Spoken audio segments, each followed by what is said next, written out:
Pour le drapeau, pour la patrie, mourir est beau, mourir est beau. Notre passé nous crie pour le drapeau, pour la patrie, mourir, mourir, mourir est beau. Pour le drapeau, pour la patrie. C'est un amour, quel est cet amour, quel est cet amour que je ne comprends pas. La violence armée qui sévit dans le pays cause un lot de dégâts, tant sociaux, économiques et psychologiques. Parmi les corollaires de l'insécurité en Haïti, on retrouve notamment à Port-au-Prince des masses de victimes obligées de laisser leur maison et de constituer des camps de déplacés. Compte tenu de la vulnérabilité des gens dans ces camps du point de vue psychosocial et économique, CRIFA veut assurer son rôle en contribuant à l'amélioration des conditions de vie des gens dans les sites. Toutefois, notre marge de manœuvre donne la priorité aux enfants. D'ailleurs, comme disait Nelson Mandela, il ne peut y avoir plus vive révélation de l'âme d'une société que la manière dont elle traite ses enfants.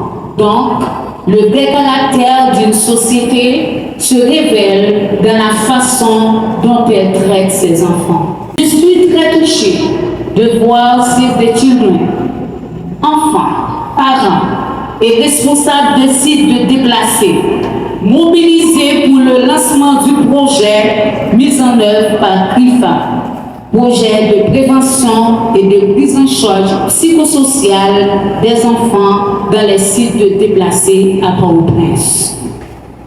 Ce projet a pour but de contribuer à améliorer l'accès aux services de prise en charge de qualité des filles et des garçons affectés par les problèmes de protection dans 2 sites de déplacés dans la zone métropolitaine de Port-au-Prince, à savoir le site Collège Frère Jean-Baptiste et celui du Collège Antilles. Donc, l'importance de ce projet est évidente et son implémentation efficace et effective cruciale.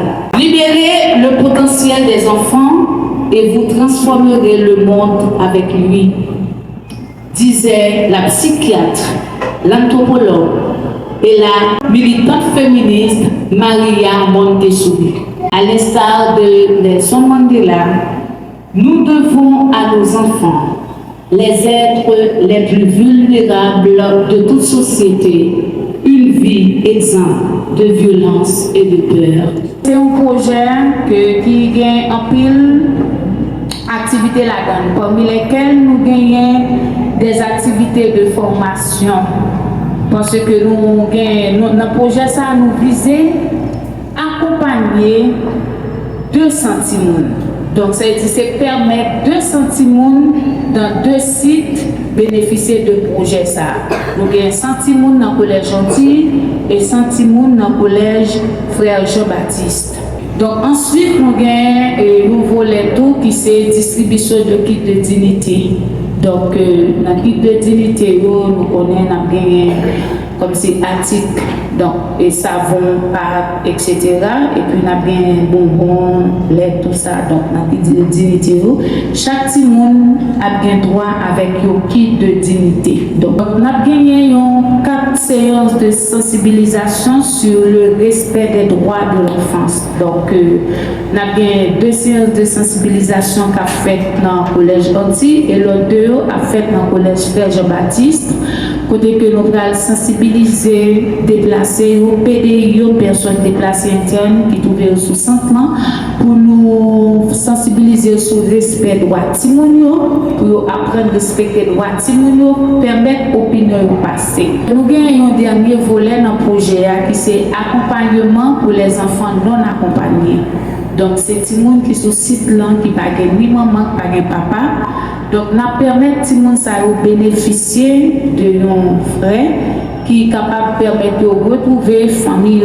Par exemple, si on est sorti en côté qui est loin, il est capable de payer une machine pour ajouter parents. Donc, il est capable de jouer tout un petit moyen tout. Donc, pour Kembe, qui pas vraiment un gros montant, mais quand même utile quand même.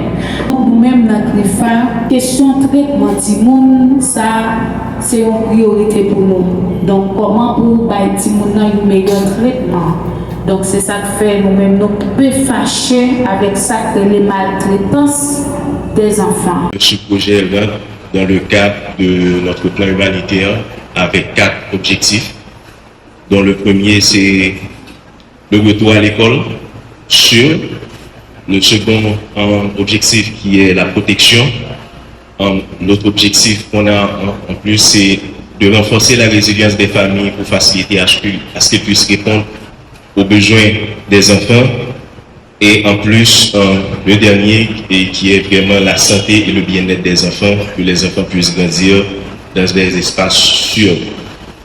Maintenant, dans ce contexte où les familles et les enfants sont confrontés à des déplacements forcés et à une instabilité constante depuis quelques mois, cette initiative vise à répondre aux besoins psychosociaux des plus jeunes, mais aussi à leur offrir des espaces et à les protéger des dangers qui menacent leur bien-être. Nous avons devant nous une opportunité de redonner l'espoir à ces enfants et de renforcer leur résilience et de poser les bases d'un avenir meilleur. Parce qu'on doit considérer le fait qu'ils sont en train de vivre des moments assez pas vraiment intéressants dans leur vie. Maintenant, ce projet est une étape importante dans cette direction et sa réussite vraiment dépend de l'engagement collectif à travailler pour et avec les communautés les plus vulnérables.